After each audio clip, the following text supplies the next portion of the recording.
Class में पहले physics का टॉपिक स्टार्ट कर रहे हैं। सबसे पहला यूनिट होगा जिसमें हम लोग पढ़ेंगे मेजरमेंट यूनिट। और ये एक ऐसा यूनिट होता है फिजिक्स का, अगर आप इसको पढ़ लेते हो तो फिजिक्स का लगभग बेसिक आपका तैयार हो जाता है। क्योंकि कोई भी चीज़ जैसे आपने मैथ पढ़ा तो बेसिक कैलकुलेशन नहीं आती तो मैथ नहीं आ सकता। तो सेम अगर फिजिक्स में आपको सिंपल डेफिनेशन की समझ नहीं, आपको पता ही नहीं एनर्जी क्या होता है, फ्रीक्वेंसी क्या होता है, फोर्स क्या होता है, वर्क क्या होता है, तो आगे जो चैप्टर वो इन्हीं के ऊपर डिपेंड करेंगे कि भाई वेलोसिटी बढ़ा दो ऐसा होता है, आपको पता नहीं वेलोसिटी क्या है तो क्वेश्चन क्या हो गया, टफ हो गया वो क्वेश्चन। तो बेसिक अगर अच्छे आते हैं तो बाकी सब्जेक्ट अपने आप अच्छा हो जाता है। तो इससे पहले आपको थोड़ा सा आइडिया होना चाहिए कि फिजिक्स, केमिस्ट्री और बायो होती क्या है। मैं थोड़ा सा आइडिया दे देता हूँ फिर आगे बढ़ेंगे।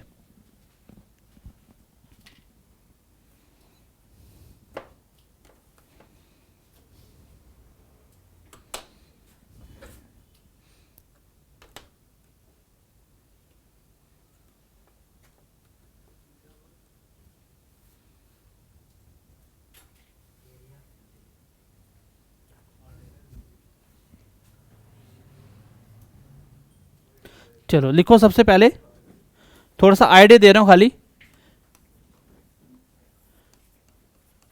देखो साइंस बिल्कुल भी टफ नहीं है अगर आप साइंस को साइंस की तरह पढ़ते हो।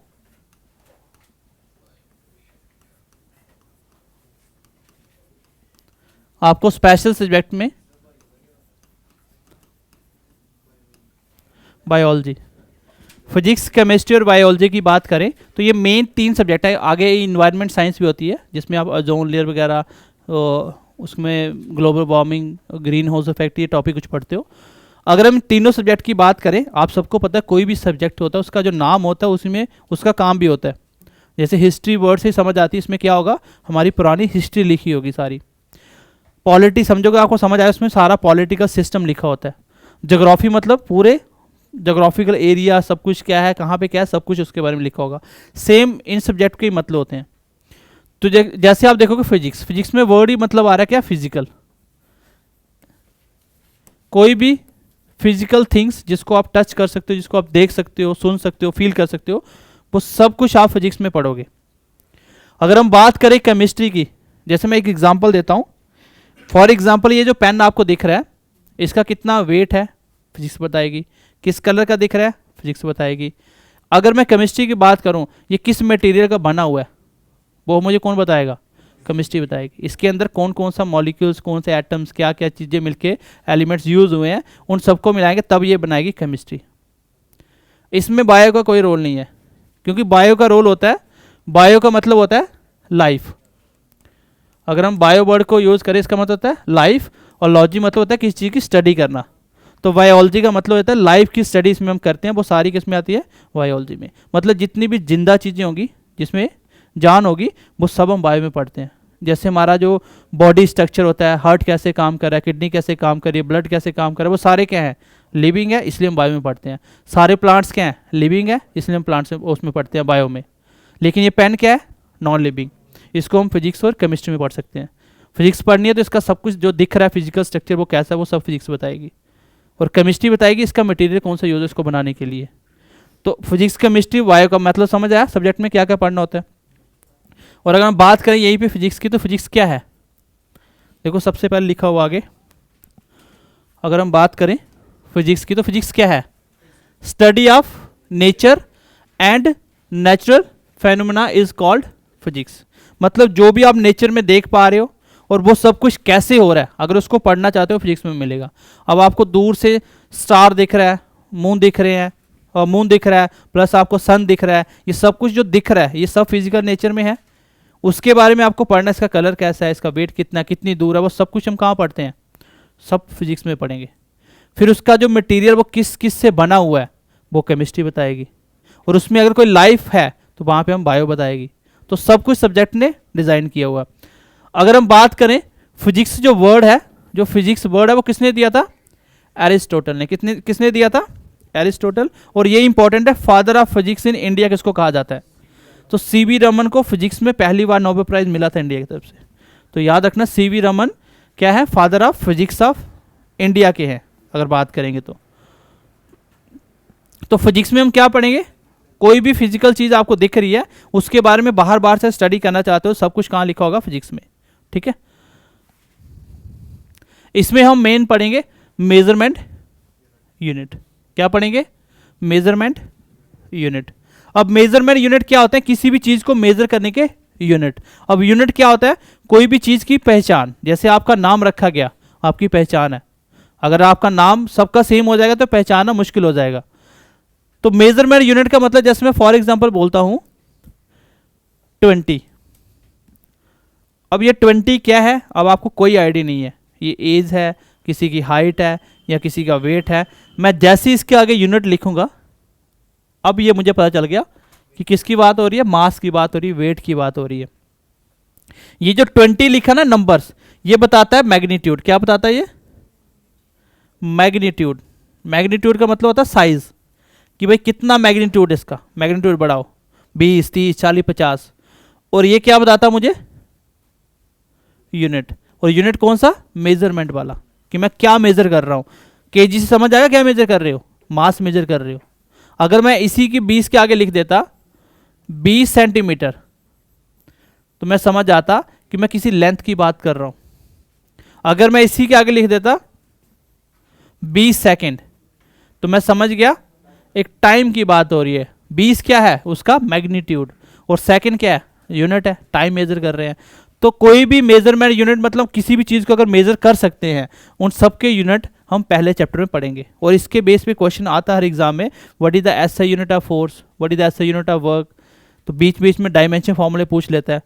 बाकी यूनिट अलग अलग प्रकार के होते हैं। जैसे ये सारे यूनिट आपने पढ़े हुए हैं, इंच, ये सब, कप में कितनी टी है, या पॉइंट, कितने पॉइंट ऊपर डेसिमल के हिसाब से कुछ भी, ये आप किलोग्राम मास देखोगे तो ये सारे यूनिट होते हैं। लेकिन यूनिट अलग अलग प्रकार के हैं। कुछ एसआई यूनिट होंगे, कुछ सीजीएस होंगे, कुछ एमकेएस होंगे, पीएफएस होगा। तो अलग अलग यूनिट से किस तरह से उसकी हिस्ट्री चली, हम मेजरमेंट यूनिट क्यों बनाते हैं, ये हम धीरे धीरे सीखेंगे। तो मेजरमेंट यूनिट में हम क्या करेंगे?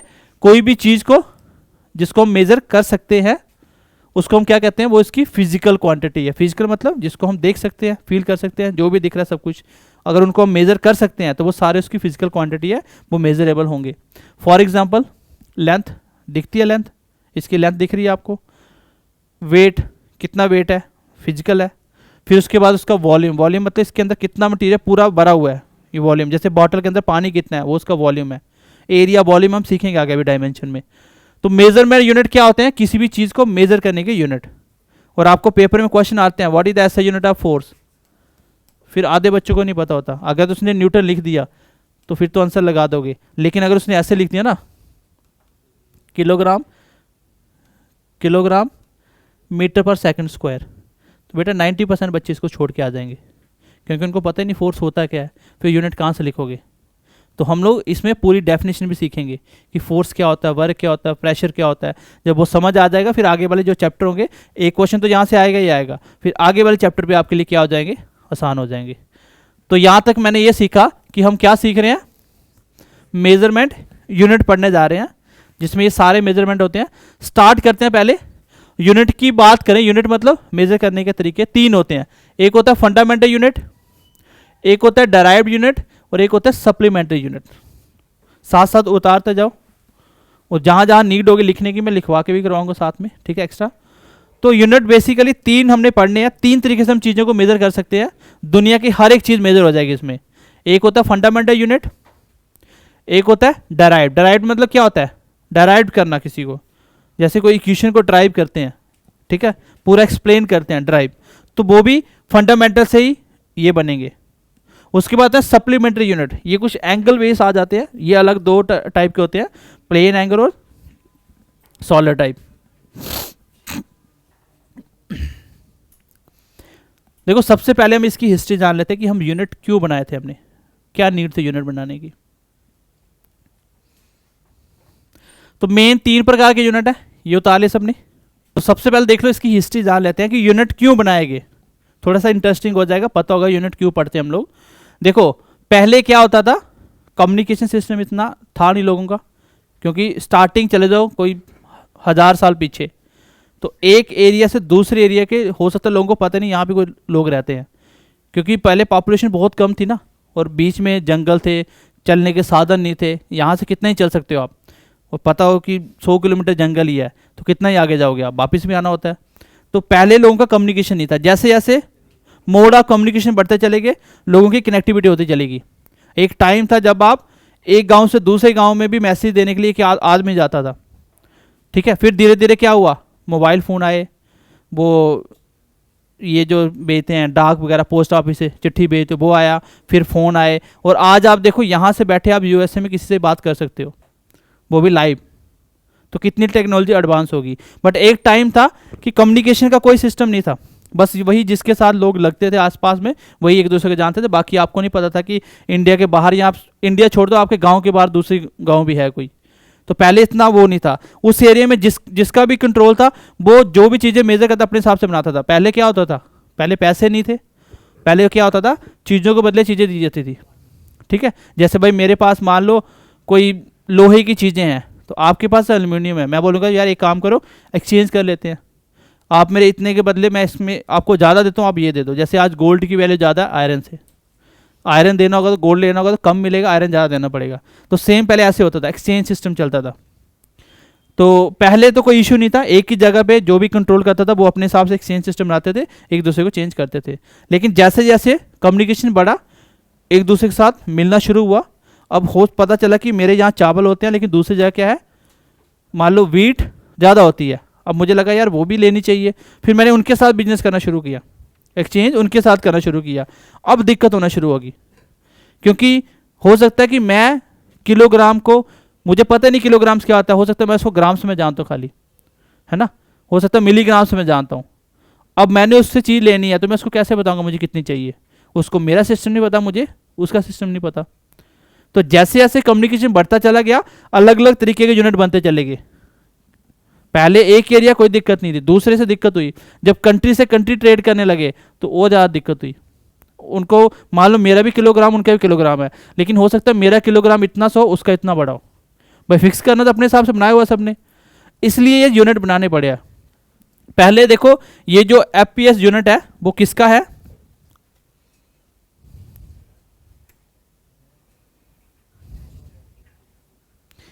देखो एफपीएस जो यूनिट है ये किसका है, पहले ये है आपका ब्रिटिश इंडिया का या ब्रिटिश का। जो अंग्रेज लोग थे वो पहले ये वाला यूनिट यूज करते थे, कौन से वाला, एफपीएस। मेन यूनिट होते थे लेंथ, मास और टाइम का। वो लेंथ को किस में नापते थे, फुट में। आप अभी भी फुट में देखते हो चीजें, क्योंकि ब्रिटिश ने हमारे ऊपर राज किया, इसलिए वो यूनिट हम भी जानते हैं। उसके बाद हम मास को, किसी भी चीज़ का मास कितना, देखो मास और वेट में फ़र्क होता है, अभी आप आगे सीखोगे जब आप स्केलर और वेक्टर क्वांटिटी पढ़ोगे। मास किस में नापते थे, वो पाउंड में। आप कभी अभी भी WWE कुछ देखते होंगे तो आप देखोगे उनका जो रेसलर का वेट बताया जाता है वो पाउंड में बताया जाता है ना। उसके बाद जो सेकंड है वो क्या है, टाइम का यूनिट है। लेकिन याद रखना जो एफपीएस सिस्टम है वो क्या है, ब्रिटिश का है। किसका है, ब्रिटिश। उसके बाद दूसरा यूनिट सिस्टम था वो क्या बनाया, सीजीएस। जो सीजीएस यूनिट है वो किसका है, फ्रांस के लोग ऐसा करते थे, जो भी फ्रांस वगैरह के लोग थे वो इस तरह से मापते थे। अब दिक्कत हो रही थी जब इंटरनेशनल ट्रेड हो रहे थे। अब हम लोग बात कर रहे हैं फुट में, वो बात कर रहे हैं सेंटीमीटर में, कोई लेना देना ही नहीं है। उनको कितना चाहिए हमें नहीं पता, हमें कितना चाहिए उनको नहीं पता। फिर एक सिस्टम बनाया गया डेट इज एमकेएस। कौन सा, एमकेएस। और इसी को आप लोग कहते हो SI unit, SI unit, international systematic unit. इसने क्या किया, लेंथ को मीटर में मेजर किया, मास को किलोग्राम में किया, और टाइम को सेकंड में। कभी कभी पेपर में क्वेश्चन पूछा जाता है कि ऐसा कौन सा यूनिट है जो तीनों में सेम था, वो था टाइम का। आप देखो सारे टाइम किस में मेजर कर रहे हैं, सेकंड्स में। तो टाइम एक ऐसा यूनिट था वो तीनों यूनिट में क्या था, सेम था। और ये जो तीसरा एमकेएस पढ़ते हो इसी को हम क्या कहते हैं, एसआई यूनिट। तो ये जो बाकी यूनिट है, समझ आया क्यों हमने चेंज किया धीरे धीरे, क्योंकि जो ब्रिटिश के लोग थे उनको फुट पता था, उनको सेंटीमीटर नहीं पता था। अब दोनों को मिलाने के लिए हमने एक यूनिट बना दिया, मीटर। और हुआ क्या, जब ये यूनिट बना तो हो सकता है इन लोगों ने विरोध किया, इन लोगों ने किया नहीं जी फुट रख दो, इसने बोला दोनों को छोड़ो मीटर रखेंगे। तो वो ऐसा करेंगे कि आपकी यूनिट फिक्स कर देंगे, आपकी जो लैंग्वेज है वो यही रहेगी, लेकिन फिक्स कर देंगे कि कितने सेंटीमीटर कितने मीटर होंगे, कितने मीटर में कितने किलोमीटर होंगे, सब कुछ फिक्स करके बताएंगे। अगर आपको मास मेजर करना, आपको 1000 ग्राम नहीं बोलना, आप 1 किलोग्राम बोल दो, बात एक ही है। लेकिन इसमें ये फिक्स रहेगा कि 1 किलोग्राम में 1000 ग्राम होंगे, और ग्राम कितना होगा, किलोग्राम कितना होगा, ये भी फिक्स कर दिया जाएगा कि भाई इतने वेट को ही हम 1 ग्राम या 1 किलोग्राम जो भी बोलेंगे वो हर जगह सेम रहेगा। उसको इस तरीके से फिक्स किया ताकि दुनिया में कोई भी बैठा, कहीं भी इंसान कोई भी तरीके से बनाए उसका वही आंसर आए। अपने से कुछ नहीं बनाया कि भाई ये पत्थर ले लो, कल को पता चले वहाँ से पत्थर उठ के इंडिया तक आते आते आधा हो गया, तो यहाँ आधा किलो का 1 किलो बन गया हुआ है। तो ऐसा कुछ नहीं किया गया। उसने कुछ ऐसी चीज़ों के साथ कंपेयर किया जो हर जगह सेम रहती हैं, जो नेचर में हर जगह सेम है, उसके साथ कंपेयर कर दिया कि भाई इसको हम 1 kg बोलेंगे, आप कहीं भी मेजर करो इतना ही निकले, ये कम नहीं होगा ये, ठीक है। तो यूनिट क्या होते हैं मेजरमेंट करने के सिस्टम। अब वो कौन कौन से हो सकते हैं, FPS हो सकता है, CGS और MKS, इसी को हम ऐसा ही कहते हैं। और मेन हमें ऐसे यूनिट ही पढ़ने हैं। कौन से पढ़ने हैं, ये देखो ये आगे लिखा हुआ है, इनके कौन कौन फाउंडर थोड़ा सा देख लेना, इतना इंपॉर्टेंट नहीं है, ये इंपॉर्टेंट है। यहाँ पे देखो फंडामेंटल यूनिट कितने हैं, 7। मैंने 3 यूनिट बताए, कौन कौन से, फंडामेंटल, डराइव्ड और सप्लीमेंट्री। फंडामेंटल की बात करें 7 फंडामेंटल यूनिट है, और सबसे इंपॉर्टेंट यही और यही से क्वेश्चन आता है। फंडामेंटल यूनिट 7 हैं। सबसे पहले लिखो लेंथ के बारे में, सबसे पहले लिखो लेंथ के बारे में।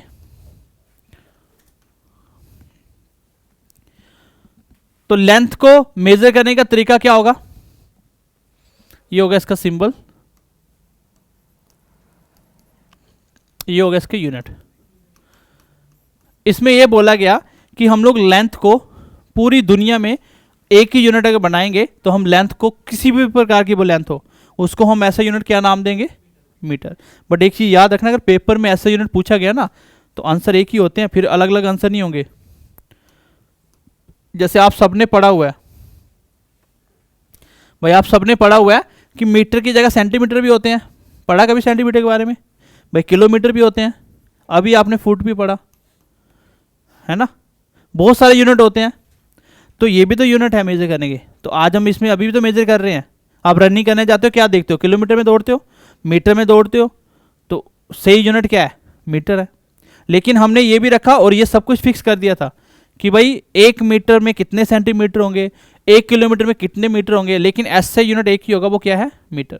अगर पेपर में पूछा गया what is the SI unit of length, answer क्या दोगे, मीटर। और अगर पूछा गया what is the unit of length, what is the unit of length, तो क्या आंसर दोगे बेटा, ऑल ऑफ अबव। जैसे ये जितने मैं लिखे ना सारे, मैंने ऐसे यूनिट थोड़ी बोला, मैंने मीटर खाली यूनिट पूछे। यूनिट मतलब होता है मेजर करने का, क्या इसमें मेजर नहीं करते हम लेंथ को, सारे सही हैं। अगर ऐसे ही पूछेगा तब मीटर लगाना है, और अगर इन जनरल पूछ लिया तो all of the above answer होता है मोस्टली, ठीक है।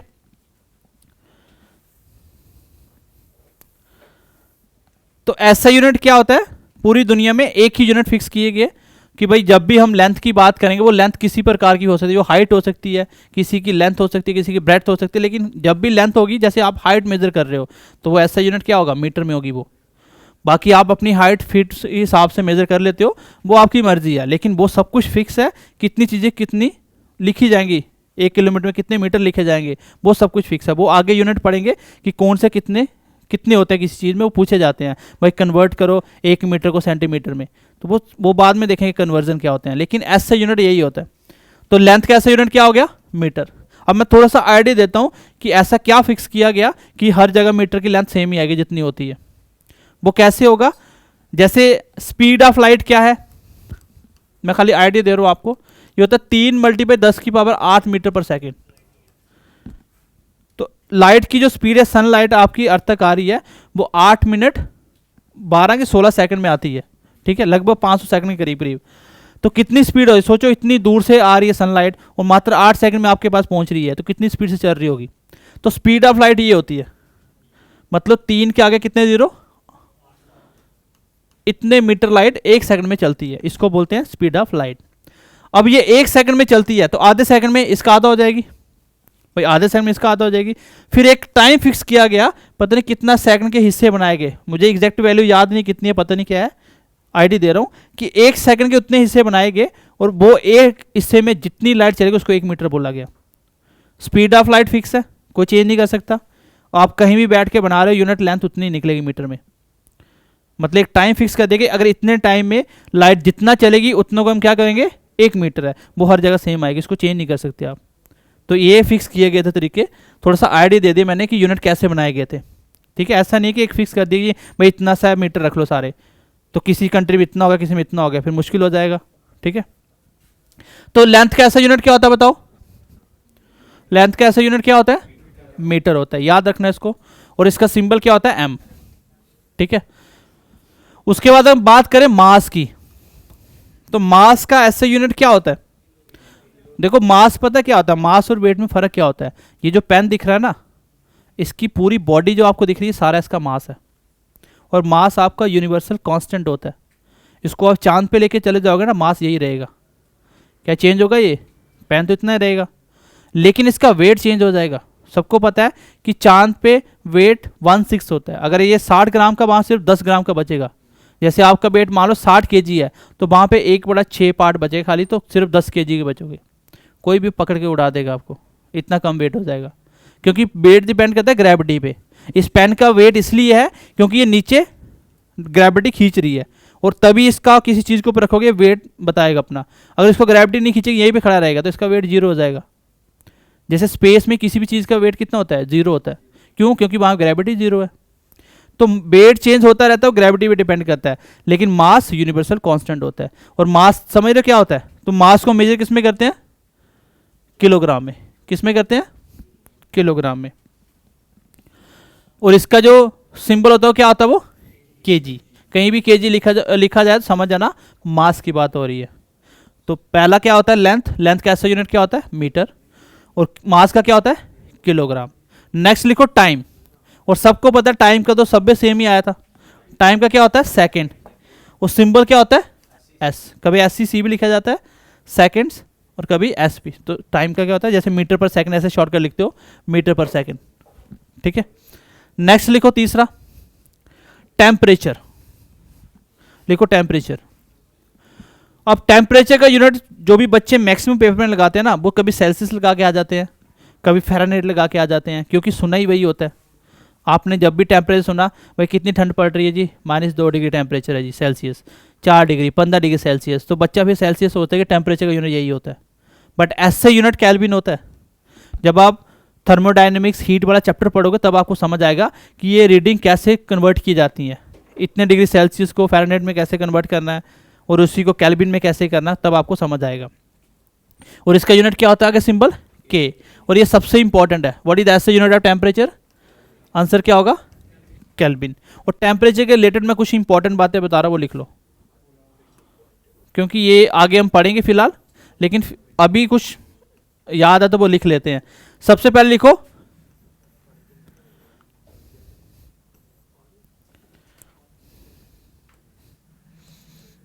लिखो boiling point of water. Next page में लिख देते हैं ना इसको, लिखो वाटर का बॉइलिंग पॉइंट क्या है।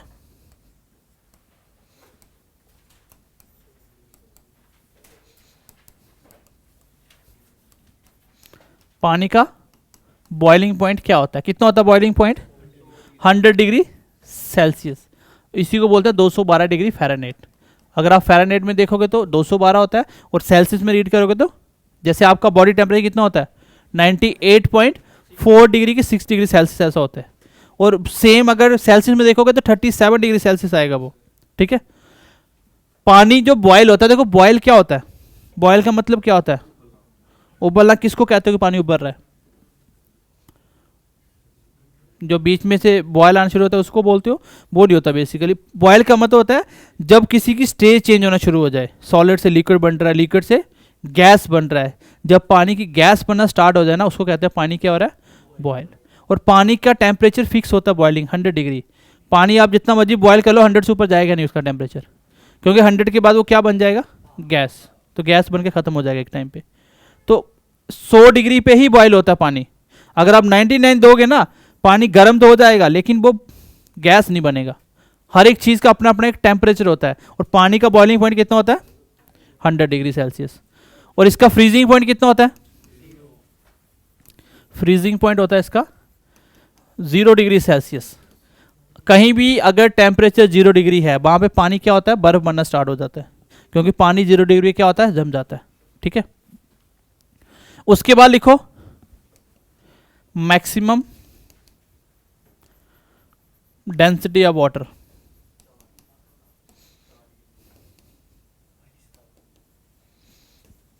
Four degree Celsius.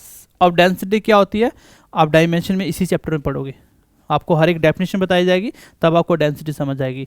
फिलहाल के लिए समझ लो डेंसिटी होता है किसी चीज़ का गाढ़ापन, जितनी चीज़ गाढ़ी होगी उतनी ज़्यादा क्या होगी, डेंसिटी होगी। किसी चीज़ के मॉलिक्यूल जितने ज़्यादा पास होंगे उसकी डेंसिटी उतनी ज़्यादा होगी। जैसे पेन और इतना ही मैं पानी ले लूँ तो दोनों में किसका वेट ज़्यादा होगा, पेन का। जैसे 1 लीटर पानी लेते हो, 1 kg का पत्थर ले लो, इतना सा पत्थर होगा 1 kg हो जाएगा, लेकिन पानी कितना ज़्यादा था, क्यों? क्योंकि पानी के मॉलिक्यूल्स थोड़े दूर दूर थे और जो सॉलिड है उसके मॉलिक्यूल्स पास पास होते हैं, ठीक है। तो सेम डेंसिटी का मतलब होता है गाढ़ापन। और पानी सबसे ज़्यादा बारीक कब होता है, जब उसका टेम्परेचर 4 डिग्री, मतलब 4 डिग्री टेम्परेचर के ऊपर किसी कम चीज़ में सबसे ज़्यादा पानी डाल सकते हो आप, वो सबसे ज़्यादा पास पास होता है उस टाइम पे। तो कितने डिग्री पे, 4 डिग्री पे।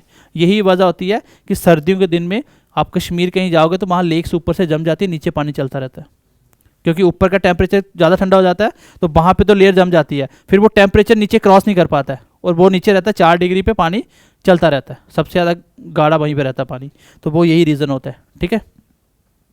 उसके बाद अगर हम बात करें बॉडी टेम्परेचर कितना होता है, एक इंसान का बॉडी टेम्परेचर कितना होता है, 98 पॉइंट एग्जैक्ट मुझे भी पता नहीं, 6 डिग्री सेल्सियस लिख लो फिलहाल, सॉरी फ़ारेनहाइट, और डिग्री में 37 डिग्री सेल्सियस तो मुझे पता ही है, ठीक है। तो ये इंसान का बॉडी टेम्परेचर होता है। हमारा जो बॉडी का अंदर का टेम्परेचर, जिसको आप बुखार बोलते हो कि फीवर हो गया, वो यही होता है। अगर बॉडी का टेम्परेचर बढ़ गया तो मतलब फीवर हो गया, ठीक है। तो हमारा जो बॉडी इंटरनल बॉडी टेम्परेचर वो फिक्स होता है, कितना, 37 डिग्री सेल्सियस वो फिक्स रहता है, वो चाहे सर्दी हो गर्मी हो, अंदर का टेम्परेचर सेम रहेगा, ठीक है। यहां तक समझ आया सबको। एक होता है ट्रिपल पॉइंट ऑफ वाटर, क्या होता है, ट्रिपल पॉइंट ऑफ वाटर। पानी का ट्रिपल पॉइंट क्या होता है, वो होता है 1/273.15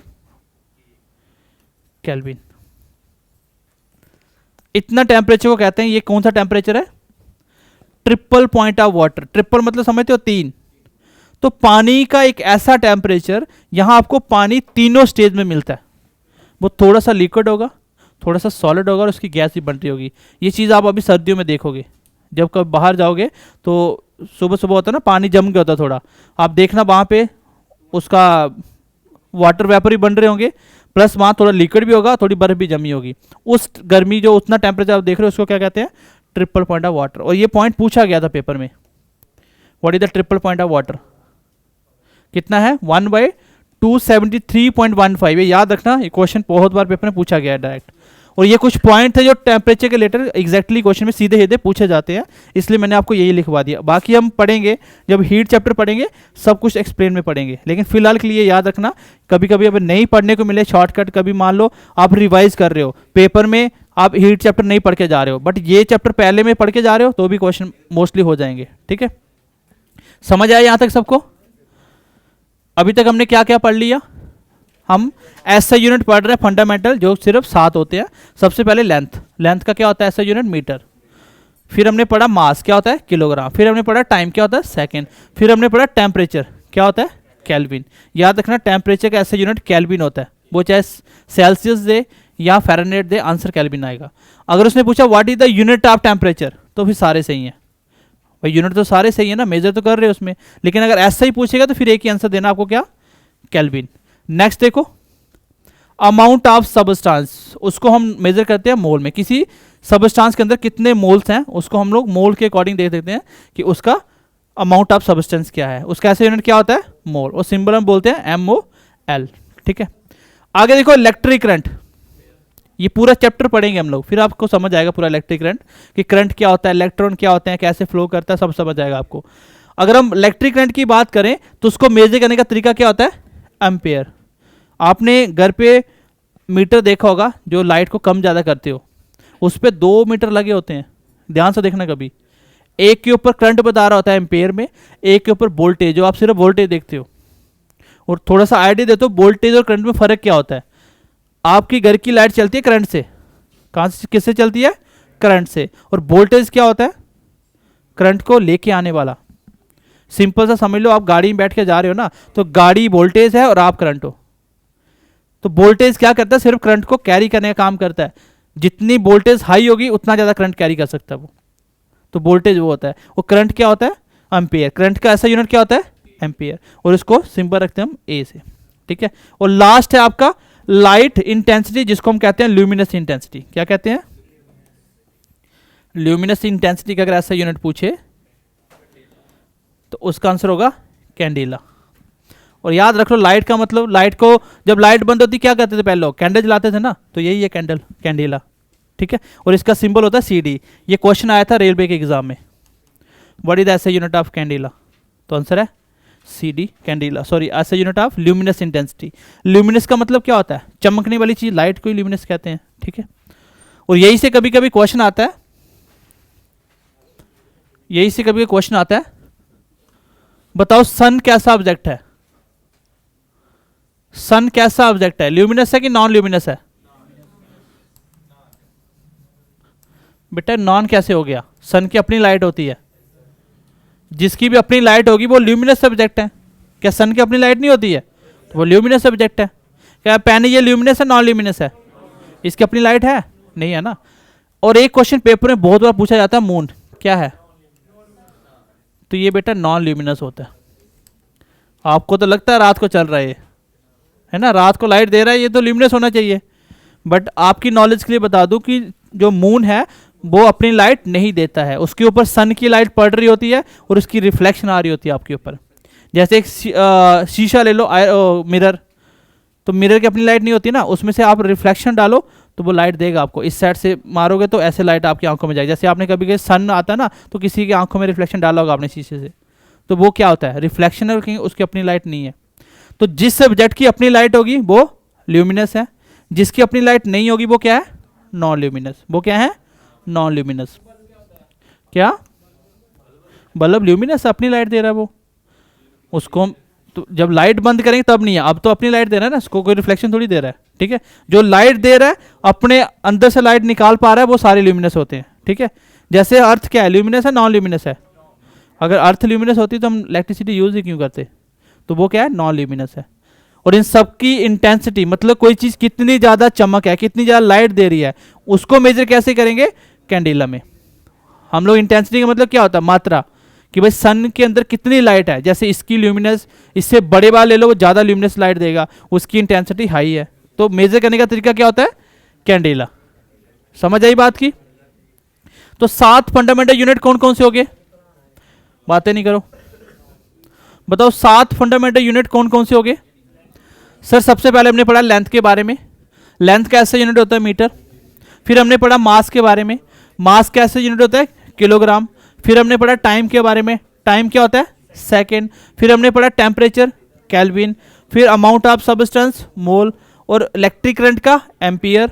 और लाइट इंटेंसिटी या ल्यूमिनस इंटेंसिटी का, कैंडेला। तो 7 फंडामेंटल यूनिट याद रखना, इसके बिना कोई फंडामेंटल यूनिट नहीं होते हैं। और जब पेपर में क्वेश्चन आएगा आपको यही लिखना पड़ेगा, ऐसा यूनिट में यही आंसर देना पड़ेगा, इसके बिना कुछ नहीं है। और पेपर में पूछेगा फंडामेंटल यूनिट कितने आंसर क्या दोगे, 7। और 7 के पता होना चाहिए आपको, पेपर में यही से क्वेश्चन बनता है। यहां तक समझ आई सबको। चलिए थोड़ा सा आगे बढ़ते हैं, फिर समझ आ गई तो। अब हम पढ़ेंगे डायमेंशंस। सबसे इंपॉर्टेंट है डायमेंशंस।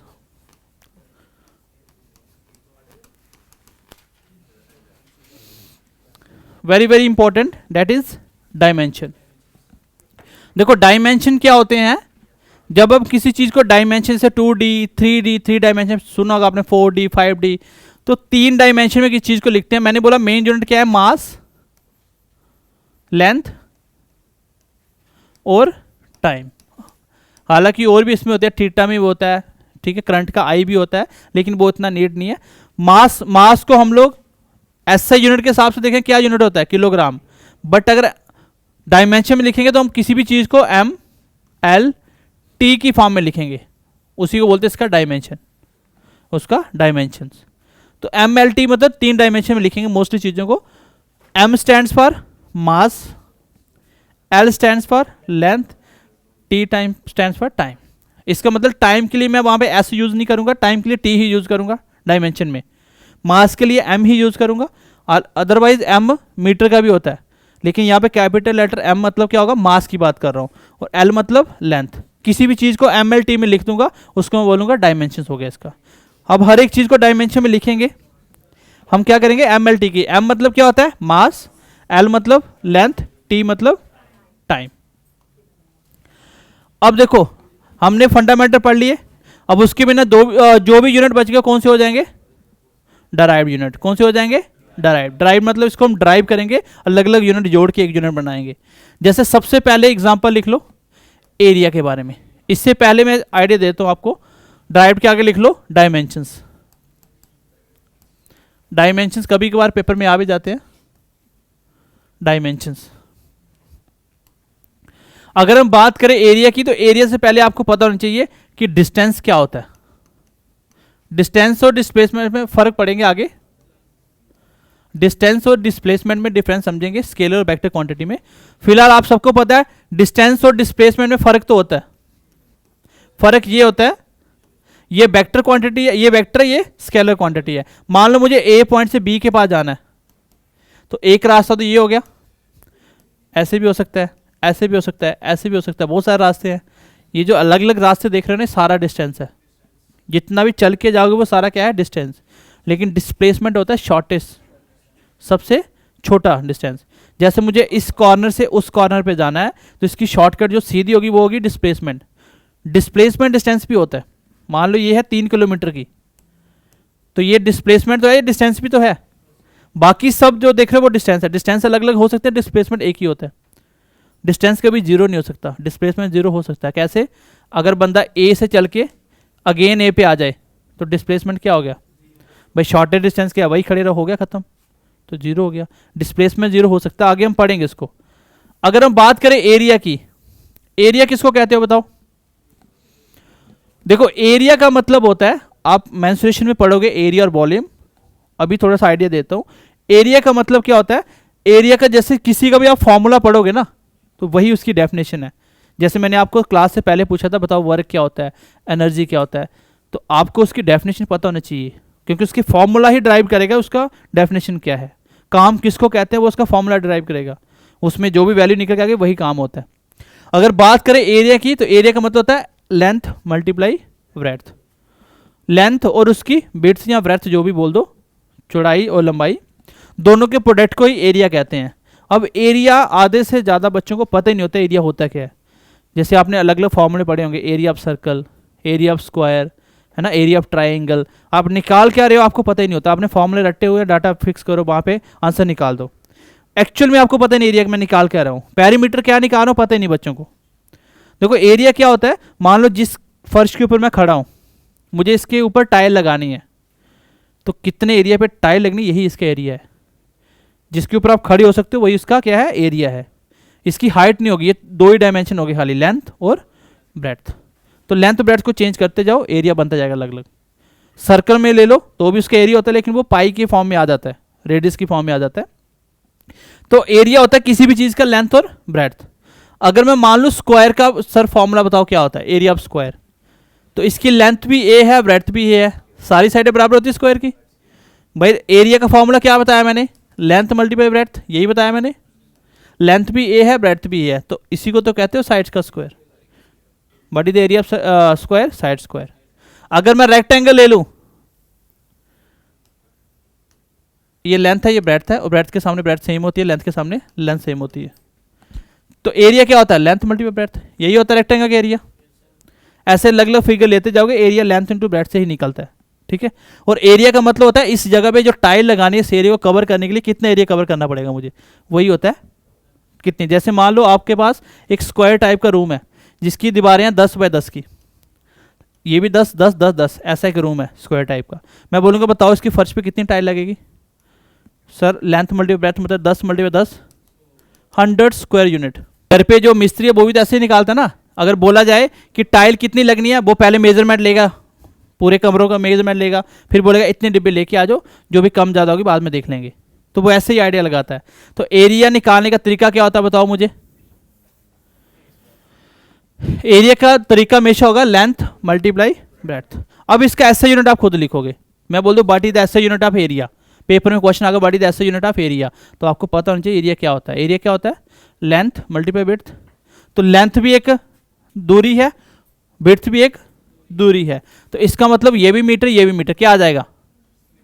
तो ऐसा यूनिट आ जाएगा मीटर स्क्वायर। और आप जब मैथ में क्वेश्चन पढ़ोगे कभी सेंटीमीटर स्क्वायर लिखा होगा, कभी किलोमीटर स्क्वायर लिखा होगा, यूनिट तो सारे सही हैं, लेकिन जब एसआई की बात आएगी तो फिर बेटा मीटर ही लिखना पड़ेगा, क्योंकि ऐसा यूनिट क्या होता है? मीटर ही होता है। वो क्या हो जाएगा? Metre square. अब आती है बारी डायमेंशन की। तो डायमेंशन में हमें क्या लिखना है? एम एल टी लिखना है। मुझे बताओ इसमें एम कितने हैं? एम क्या होता है? मास। क्या इसमें मास है? तो एम 0 आ जाएगा। क्या इसमें लेंथ है? लेंथ कितनी बार है? तो एल 2 बार आ जाएगा। भाई लेंथ 2 बार है ना, एक और एक 2। अच्छा टाइम कितनी बार है? ये इसका डायमेंशन हो जाएगा। तो what is the dimension of area, समझ आया? एम एल टी में लिखना है। एम मतलब मास ही होता है, मीटर को मास मत लिख लेना, वो यूनिट के हिसाब से लेंथ होती है, लेकिन यहाँ डायमेंशन में एम मास होता है। यहाँ मास था ही नहीं इसमें, अगर मास होता तो एम लिखता मैं, ठीक है। नेक्स्ट देखो वॉल्यूम क्या होता है। किसी भी चीज़ का वॉल्यूम क्या होता है? बताओ वॉल्यूम क्या होता है? अब हमने कमरे की बात की थी, मैंने बोला फर्श पे कितनी टाइल लगेगी, दीवारों पे कितनी टाइल लगेगी। अब वॉल्यूम होता है किसी चीज़ के अंदर वो चीज़ डालने की कैपेसिटी कितनी है। जैसे एक वाटर के अंदर पानी होता है ना, तो जो उसका पानी है वो उसका वॉल्यूम है, वो क्या है? उसका वॉल्यूम। किसी चीज़ में कितना पानी डाल सकते हो, उसमें कितनी एयर भर सकते हो, वो सारा उसका क्या है? वॉल्यूम है। और वॉल्यूम मेजर करने का तरीका क्या होता है? Length into breadth into height. लेकिन एक तरीका होता है फॉर्मूला लर्न करने का, इसमें आप 3D के सारे फॉर्मूले खुद बना सकते हो। जैसे वॉल्यूम ऑफ सिलेंडर क्या होता है, वॉल्यूम ऑफ क्यूबॉइड क्या होता है, वॉल्यूम ऑफ क्यूब क्या होता है, सारे फॉर्मूले आप खुद बना सकते हो। लेकिन उसके लिए आपको पता होना चाहिए वॉल्यूम निकालने का तरीका होता है एरिया बेस इंटू हाइट। तो बेस किसको कहते हैं?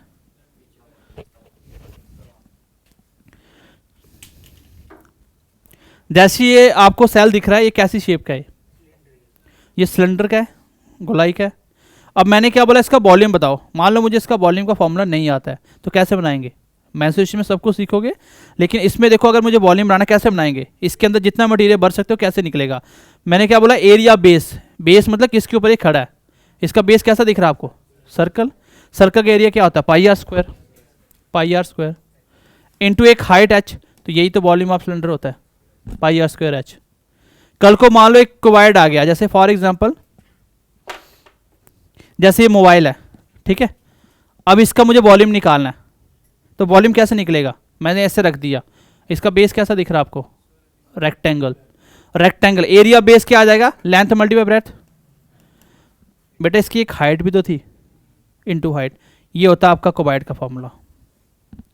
अगर मैं बोलूँ क्यूब का बताओ वॉल्यूम, तो क्यूब का मतलब होता है जैसे डाइस देखी लूडो खेलने वाली, उसकी सारी साइडें बराबर होती हैं। बेस उठा लो तो क्या निकलेगा? स्क्वायर। तो ए इंटू ए एरिया बेस हो गया, और हाइट भी ए है तो ए क्यूब इसका वॉल्यूम होता है। हर एक फॉर्मूला बन जाता है बस एक ही कॉन्सेप्ट से कि वॉल्यूम होता क्या है। तो समझ आया वॉल्यूम क्या होता है? तो वॉल्यूम एक आपका 3D फिगर होता है, एरिया बेस इंटू हाइट होता है। इसका मतलब इसका फॉर्मूले में यूनिट के पूछेगा व्हाट इज ऐसा यूनिट ऑफ वॉल्यूम, क्या लिखोगे? लेंथ एक बार, विड्थ एक बार, हाइट एक बार, तो मीटर क्यूब 3 बार आ गया। तो ऐसा यूनिट आ जाएगा मीटर क्यूब। अगर मैं डायमेंशन पूछूं कैसे बनाओगे? डायमेंशन कैसे बनाओगे? सर मास तो 0 है, लेंथ कितनी बार है? कहाँ 2 बार दिख रही है आपको? बेटा 1 2 3, हाइट भी तो लेंथ होती है एक, तो इसका आ जाएगा M0 L3 T0। कभी कभी क्या होता है पेपर में खाली L3 लिखा होता है, तो समझ जाओ M और T0 है। तो कभी डायमेंशन पेपर में पूछ सकता है। समझ आई सबको ये चीज़ यहाँ तक? नेक्स्ट लिखो डेंसिटी। जो मैं आपको बोल रहा था, डेंसिटी हमने पढ़ा था ना, पानी की मैक्सिमम डेंसिटी कितनी होती है? 4 डिग्री सेल्सियस पे, ठीक है। तो डेंसिटी का मतलब होता है मास पर यूनिट वॉल्यूम। मतलब किसी वॉल्यूम के अंदर जितना ज़्यादा मास आ जाएगा उतना ही ज़्यादा उसकी क्या हो जाएगी? डेंसिटी। एक बॉटल के अंदर अगर आप उसको खाली ढक्कन से बंद कर दो, उसके अंदर एयर होगी, तो एयर जितनी है वो उसकी वॉल्यूम है। तो एयर कितनी, आप वेट देखो बहुत कम होगा। खाली बॉटल का वेट क्या होता है? कम होता है। फिर आपने इसकी जगह पानी डाला, पानी की डेंसिटी ज़्यादा होती है एयर से। क्यों? क्योंकि उसके जो मॉलिक्यूल्स हैं वो क्या है? पास हैं। अगर मॉलिक्यूल्स पास है तो मतलब पानी थोड़ा गाढ़ा होगा एयर से। तो पानी का वेट पूरी 1 लीटर में भर दो तो उसका वेट हो जाएगा 1 लीटर तक पहुंच जाएगी। लेकिन उसी की जगह अगर आप आयरन के पार्टिकल डाल देते हो, छोटे छोटे आयरन के पार्टिकल या आयरन के कुछ पीस काट के डाल देते हो, तो आप देखो एक बॉटल में कितना वेट आ जाएगा। एक लीटर वाली में कम से कम 2-3 kg का वेट बन जाएगा, हो सकता है 4-5 kg भी हो जाए। तो वो ज़्यादा क्यों हुआ? क्योंकि उसके जो पार्टिकल्स वो ज़्यादा पास पास थे। तो सेम अगर डेंसिटी की बात करें, उसको निकालने का तरीका होता है मास पर यूनिट वॉल्यूम। मतलब मास एक वॉल्यूम के हिसाब से जितना ज़्यादा भर लोगे, एक बॉटल में जितना ज़्यादा मास भर लोगे, उसका वॉल्यूम जितना ज़्यादा होगा उस हिसाब से क्या हो जाएगा, आपका डेंसिटी ज़्यादा होगी। आगे चल के ये कॉन्सेप्ट अभी काम आएंगे, बता भी देता हूं। देखो डेंसिटी क्या होता है?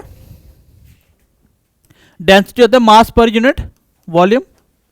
कभी कभी पेपर में क्वेश्चन आता है, अगर मैं वॉल्यूम को इंक्रीज करूं डेंसिटी पे क्या इफेक्ट आएगा? अगर मैं वॉल्यूम बढ़ा दूं डेंसिटी पे क्या इफेक्ट आएगा? डेंसिटी कम हो जाएगी। क्यों? क्योंकि दोनों का इन्वर्स रिलेशन है। भाई देखो मास उतना ही है, बॉटल मैंने बड़ी कर दी, इसका क्या मतलब? उसकी डेंसिटी कम होगी।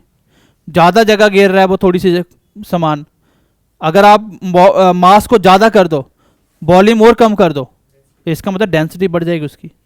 क्योंकि कोई चीज़ कम में ज़्यादा इसलिए आ सकती है जब वो ज़्यादा पास पास होगा। ठीक है, तो ये क्वेश्चन आता है, यहाँ से मैं आपको समझा देता हूँ कॉन्सेप्ट। आगे हर एक फॉर्मूले इसको हम यूज़ करने वाले हैं, पेपर में क्वेश्चन भी आते हैं। जैसे मैंने बोला कि डेंसिटी बराबर होती है मास पर यूनिट वॉल्यूम। अब आपको ध्यान से देखना, जो डेंसिटी का डायरेक्ट रिलेशन है मास के साथ, कैसा रिलेशन है? डायरेक्ट। और डेंसिटी का इनडायरेक्ट रिलेशन है वॉल्यूम के साथ। इनडायरेक्ट मतलब उसका उल्टा। और याद रखना, जिसका डायरेक्ट रिलेशन होता है, नाम से क्लियर हो रहा है, डायरेक्ट का मतलब क्या होता है? सीधा। अगर कोई चीज़ बढ़ेगी तो सीधा वो भी बढ़ेगी, डायरेक्ट इंपैक्ट पड़ेगा।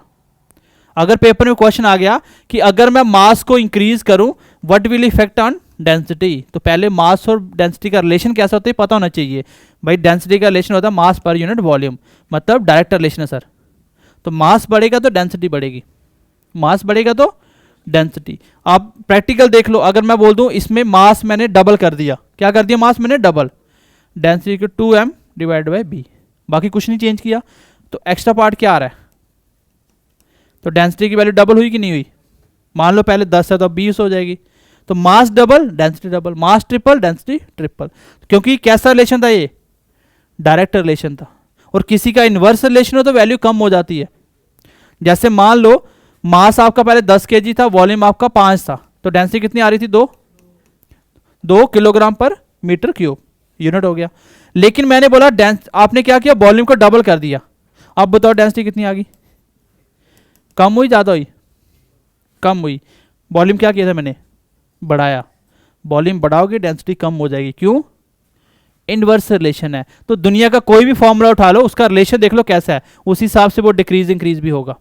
और ऐसे बहुत सारे क्वेश्चन बनते हैं कि वॉल्यूम को इंक्रीज कर दो, what will impact on density. पहले तो वॉल्यूम का रिलेशन कैसा है ये पता होना चाहिए। जब ये चीज़ पता है फिर कुछ भी निकाल सकते हो। सर वॉल्यूम का इनवर्स रिलेशन था, वॉल्यूम बढ़ेगा तो डेंसिटी कम हो जाएगी। तो समझ आइए यहाँ तक सबको? ये हर एक फॉर्मूले में इंप्लीमेंट करेंगे अभी हम। तो मास, और इसका अगर मैं ऐसे यूनिट पूछ लूँ, पेपर में आता है व्हाट इज ऐसे यूनिट ऑफ डेंसिटी, तो पहले तो फॉर्मूला आना चाहिए। क्योंकि डेंसिटी होता क्या है? मास पर यूनिट वॉल्यूम। इसको आपको याद करना ही पड़ेगा, इसके बिना कोई सोल्यूशन नहीं है। क्योंकि अगर यही नहीं आता मतलब आपको डेफिनेशन ही नहीं आती है। तो डेंसिटी अगर मुझे फॉर्मूला पता तो ये अपने आप निकल जाएगा। मास क्या होता है? किलोग्राम डिवाइडेड बाय वॉल्यूम क्या होता है? अभी पढ़ा मैंने, मीटर क्यूब। तो किलोग्राम पर मीटर क्यूब इसका ऐसा यूनिट होता है। ये पेपर में आएगा तो में से आधे बच्चे छोड़ के आ जाओगे। क्यों? क्योंकि उस टाइम आपको ये चीज़ भूल चुकी होगी और ये चीज़ याद करना पॉसिबल नहीं है। कभी वो किलोग्राम मीटर स्क्वायर लिख देगा, कभी किलोग्राम डिवाइड बाय मीटर लिख देगा, तो फिर तो कन्फ्यूज हो जाओगे पेपर में। इतना आप याद नहीं कर सकते कहाँ क्यूब नीचे जाएगा ऊपर जाएगा। आपको बस यही याद करना है इसका कॉन्सेप्ट क्या होता है। समझ आई बात की? नेक्स्ट देखो, वेलोसिटी। वेलोसिटी क्या होता है? Distance per unit time.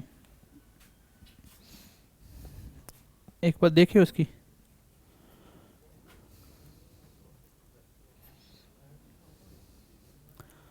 इसको देखो ध्यान से, दिख रहा है कौन है ये?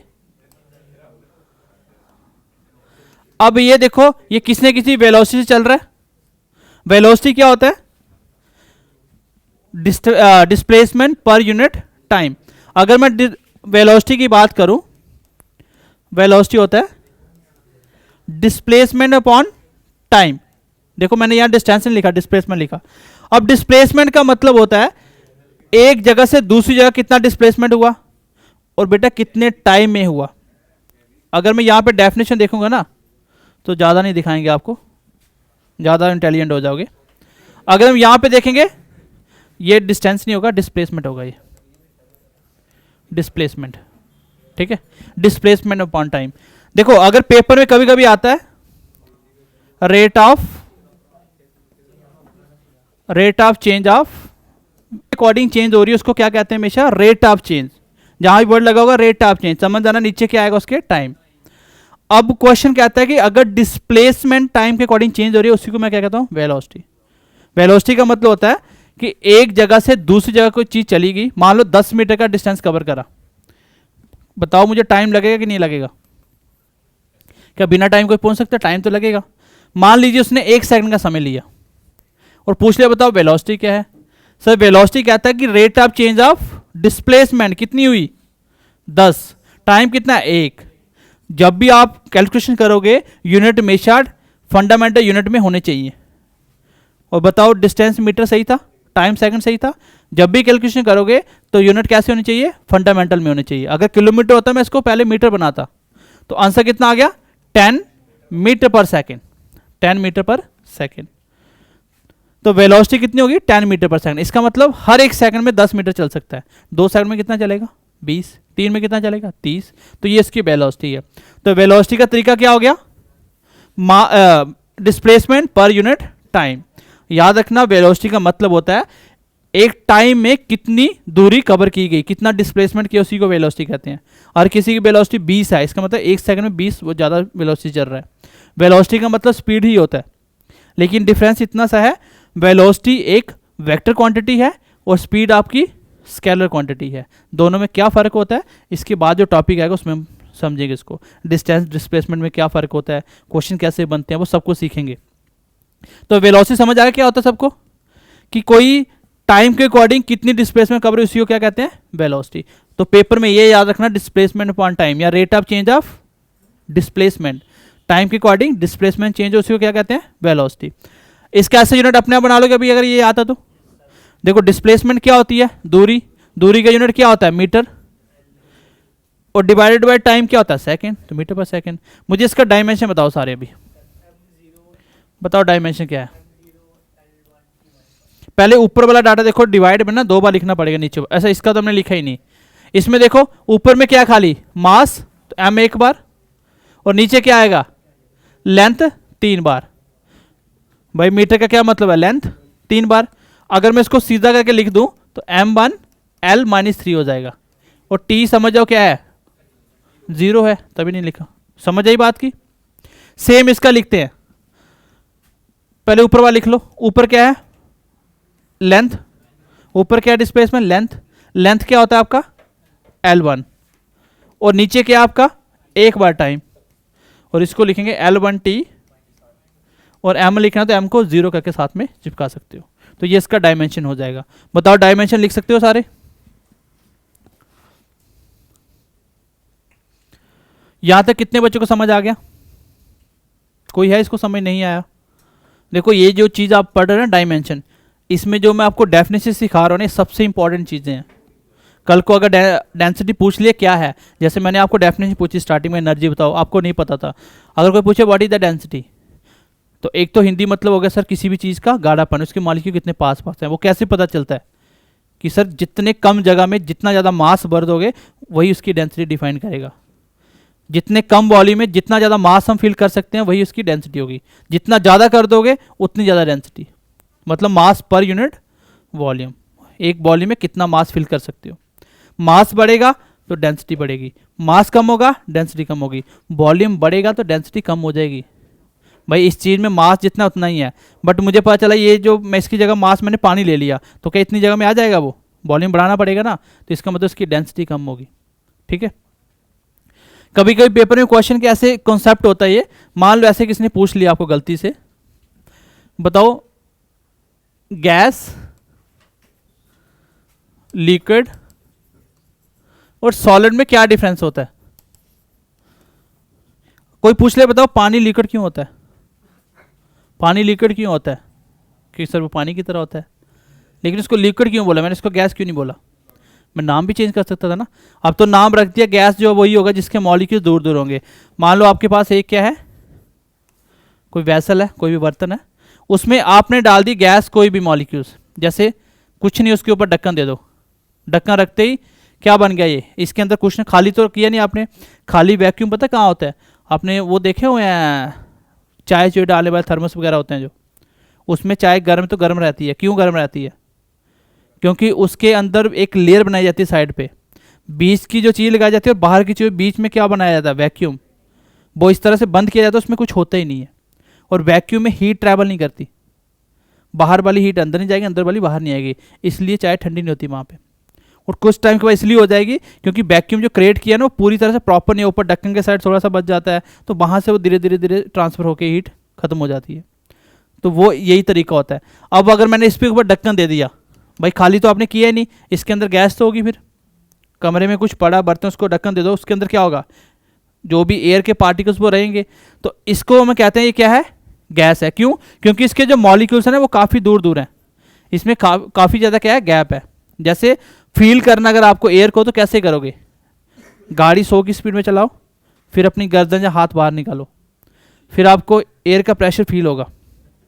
मतलब कुछ ना कुछ है जो आपके हाथों से टकरा रहा है, आपको पीछे लेके जा रहा है, वही होते हैं एयर के पार्टिकल्स, वो सारी गैस होती है। तो गैस एक ऐसी चीज़ होती है जिसमें से मैं अपना हाथ को भी आसानी से आगे पीछे लेके जा रहा हूँ। उसका रीज़न यही है क्योंकि उसके मॉलिक्यूल्स इतने दूर दूर है कि वो बीच में से हाथ जा पा रहा है, वो आगे पीछे एडजस्ट हो रहे हैं। अगर मैं वहीं पे ले लूँ पानी, लिक्विड लिक्विड इसलिए होता है क्योंकि उसके मॉलिक्यूल्स पास पास होते हैं। अगर उसी के मॉलिक्यूल दूर कर दूंगा ना तो वो लिक्विड गैस बन जाएगा। अब पानी के मॉलिक्यूल्स क्या हो गए? पास पास हो गए। अब पानी में जब भी कोई चीज़ डालोगे तो पानी अपने आप के मॉलिक्यूल्स को एडजस्ट करके उस चीज़ को बीच में एंटर करवा लेगा। जैसे मैं पेन किसी पानी में डाल दूँ, पानी में पेन चला जाएगा, लेकिन उसके जो मॉलिक्यूल्स, पानी का थोड़ा सा लेवल बढ़ सकता है ना, क्योंकि उसके मॉलिक्यूल साइड होने की जगह है, पानी के बीच में पेन एडजस्ट हो गया, इसलिए वो लिक्विड है। और अगर मैं ले लूँ सॉलिड, बेटा सॉलिड के मॉलिक्यूल्स इतने पास पास है ना कि इसमें कुछ भी नहीं जा सकता। मान लो ये बोर्ड है, ठीक है, इस बोर्ड के क्या आर पार मैं हाथ लेके जा सकता हूँ? क्यों? अगर लेके जाऊंगा तो टूट जाएगा, क्योंकि उसके मॉलिक्यूल्स फिर टूट के साइड हो सकते हैं, अदरवाइज नहीं हो सकता। यही पानी होता तो हाथ चले जाता, थोड़ी सी फोर्स लगानी पड़ती। एयर होती बहुत आसानी से ले जाता। ये सॉलिड लिक्विड गैस का डिफरेंस होता है। जिसके मॉलिक्यूल्स इतने पास होंगे कि बीच में कोई निकलने की जगह नहीं होगी, तो वो कैसा शेप ले लेगा? सॉलिड का। जिसके मॉलिक्यूल्स के बीच में, जैसे आपको एक चीज़ पता होना चाहिए, अगर मैं पानी में शुगर डाल दूँ, और आपको एक चीज़ पता है, 1 लीटर पानी में 1 चम्मच शुगर डाल दो, पानी का लेवल नहीं बढ़ेगा, नहीं बढ़ेगा। 2 चम्मच डाल दो तो नहीं बढ़ेगा। तब तक नहीं बढ़ेगा जब तक पानी में चीनी घुल रही है। एक टाइम ऐसा आएगा पूरी सॉलिड होना शुरू हो जाएगी, सब कुछ चीनी में बदल जाएगा, फिर उसमें एडजस्ट, फिर लेवल बढ़ना शुरू हो जाएगा। घर जाके एक्सपेरिमेंट करना, शीशे के गिलास में पानी लेना, उसमें डालना नमक, जैसे ही डालोगे पानी का लेवल बढ़ेगा, जैसे ही गोल दोगे पानी का लेवल फिर वही आ जाएगा। क्यों? क्योंकि उसके मॉलिक्यूल्स एडजस्ट हो गए वहाँ पे। और एक टाइम ऐसा आएगा कि उसकी घुलने की क्षमता खत्म हो जाएगी। क्यों हो जाएगा? क्योंकि अब स्पेस ही नहीं बचा बीच में एडजस्ट होने का, तो अब वो लेवल बढ़ाएगा अपना फिर। तो ये डिफरेंस होता है सॉलिड लिक्विड गैस का। ठीक है, आज के लिए काफ़ी इतना ही, क्योंकि ज़्यादा पढ़ेंगे फिर ज़्यादा इंटेलिजेंट हो जाओगे, तो इतना नहीं है, कल यहीं से स्टार्ट करेंगे। ठीक है।